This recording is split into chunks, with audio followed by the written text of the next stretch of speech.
आप में से कौन-कौन चाहते हैं कि उनके जो कुल के देव हैं, कुल की देवी है, उनका साथ उन्हें मिले? और अगर आपको कुछ ऐसा बताया जाए जिससे असलियत में साथ मिले और जो चीज़ शास्त्र सम्मत है, जो चीज़ कहीं न कहीं लिखी हुई है, वो चीज़ मैं आपको बताऊँगा। अगर आपको थोड़ा-सा भी डाउट हो तो आप कुल देवी कल्प, है ना, चेक कर लीजिएगा। आपको अगर मिले ओरिजिनल 1200 पेज की एक अच्छी खासी पुस्तक है, उसके अंदर ही कुछ विधियाँ दी हुई हैं जिसको अगर आप अपने नित्य जीवन में प्रयोग लाते हो तो आपको ऐसा कोई काम नहीं होगा जो आपका अटक जाए, ऐसा कोई बाधा नहीं होगा जो आपके जीवन में रह जाए। ये जो बार-बार कहते हैं ना कि कई बार लोगों का प्रश्न होता है कि जी हम तो अपनी माता के जा रहे थे और रास्ते में हमारा एक्सीडेंट हो गया। इसके अंदर वो चीज़ भी लिखी हुई है कि अगर आप उस विधि से जाओगे तो आपका एक्सीडेंट क्या, आप ये चीज़ सोच कर चलो कि आप चले गए चाहे आप अकेले ही हो, आपका कोई कुछ नहीं बिगाड़ पाएगा। वो आपकी जो कुल की है, कुल देवी क्यों कहा जाता है? क्योंकि उसको उनको, सॉरी मैं गलत वर्ड यूज़ कर रहा हूँ यहाँ पर, उनको, है ना? आपकी माता को यहाँ पर कुल की अधिष्ठाता, मतलब कुल को चलाने वाली, पालन करने वाली माँ का स्थान दिया है और वो आपके घर की सबसे बुज़ुर्ग सदस्य है। अब बुज़ुर्ग हैं, तो यहाँ पर सबसे पहला अधिकार किसका होगा? उनका होगा। तो कुछ घरों के अंदर जब हम जाते हैं तो उन्हें पता ही नहीं होता है कि कुल देवी है या नहीं है। है तो है कौन? क्योंकि पूजा अर्चना ही नहीं होती है। कुछ घरों में उन्होंने कुछ तथाकथित लोगों को अपना गुरु, अपना देव बना लिया है। मनुष्यों को ही ईश्वर बनाकर बैठे हुए हैं, इसलिए उन्होंने या फिर उनके पितरों ने, उनके पूर्वजों ने ये छोड़ दिया था, इस रास्ते को ही छोड़ दिया था। उनको पता ही नहीं क्यों?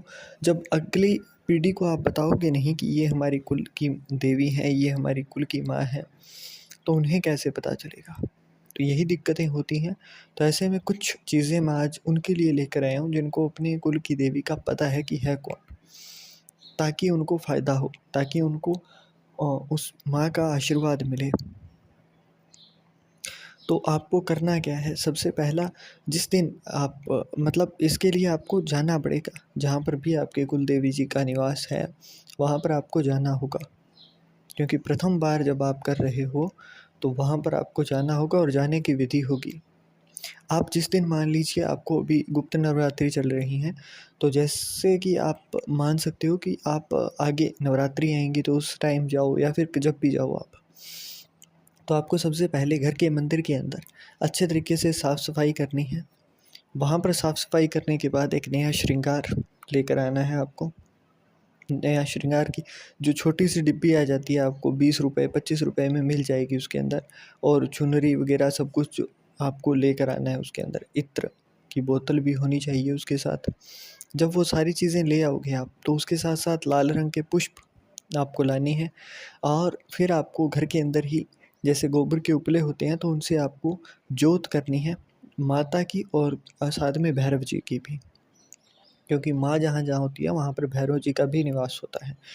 तो आपने वहाँ पर घर के अंदर पहले जोत करनी है, उसके अंदर आपको लौंग, है ना? लौंग का जोड़ा और इलायची, सुपारी वहाँ पर रख लेनी है। उसके ऊपर जो कलेवा आता है अपना, कलावा, वो बाँधकर उसको वहाँ पर एक गणेश जी की प्रतिमा के रूप में रखना है, और अगर वो ना हो तो गुड़ की छोटी-सी डली के ऊपर आपने वो बाँध कर फिर रख देना है।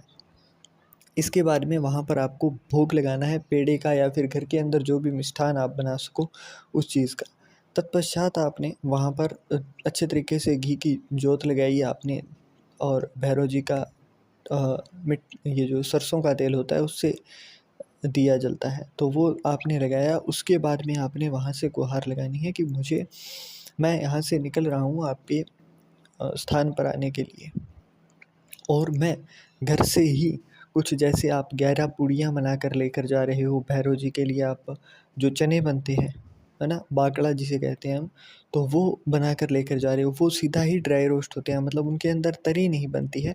आपने सरसों का तेल डाला, उसके अंदर चने जो रात को भिगोकर आपने रखे हैं, वो काले वाले जो आते हैं, वो आपने डाले, उसको अंदर अच्छे तरीके से पकाया और अच्छे तरीके से मिर्च मसाले वगैरह डालकर फिर आपने तैयार किया। उसके बाद में जब आप जाओगे तो उस समय ये चीज़ बोल कर जानी है कि मैं यहाँ से लेकर जा रहा हूँ। इसके साथ-साथ गुड़ भी थोड़ा-सा जो गुड़ की या फिर आप लड्डू बना सकते हो गेहूँ के आटे के, बेसन के आटे के। तो वो मिष्ठान जो है वो आपको साथ में लेकर जाना है। और घर से ही जब आप इस तरीके से बोल कर निकलोगे कि माता मैं यहाँ से आपके दरबार आ रहा हूँ, आपके घर आ रहा हूँ, तो आप एक चीज़ हमेशा याद रखो, जो कुलदेवी कल्प से मैंने सीखा है और जो चीज़ मैंने खुद ने इम्प्लीमेंट की है, वो यही है कि जब आप ये चीज़ें करने लगते हो ना, तो आपके जीवन की बाधाएँ खत्म होने लगती हैं। अब आप मान लीजिए आपका 2 लाख का पैकेज है और आपके घर के अंदर आपकी माता इंतज़ार कर रही है, आप अपनी पत्नी के साथ कहीं बाहर रहते हैं। आते हुए आप कहीं ग्रोसरी स्टोर से या फिर कहीं से भी ऑर्डर करके आप पिज़्ज़ा लेकर आए, आप बर्गर लेकर आए। वो ज़्यादा खुशी देगा या फिर आपने अपनी पत्नी को कहा कि कुछ मिष्ठान बनाओ, आज हम घर जा रहे हैं तो माता को तुम्हारे हाथ का कुछ बनाया हुआ खिलाएँगे, वो ज़्यादा सुख देगा। ऑफ़ कोर्स जो दूसरा है जो आप अपने घर से बना कर लेकर जा रहे हो, वैसा ही कुछ यहाँ भी होता है।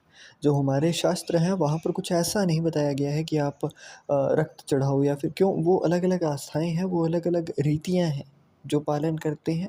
कई सारे लोग हैं जो रक्त भी चढ़ाते हैं नवरात्रि के अंदर और बहुत सारे लोग हैं जो कि बिल्कुल एकदम वैष्णव रूप से भी पूजा करते हैं। तो हर किसी की विधि है, उसमें मैं कुछ भी नहीं कह रहा हूँ। परंतु यहाँ पर होता क्या है, जब आप घर से ही उस तरीके से जाते हो, है ना?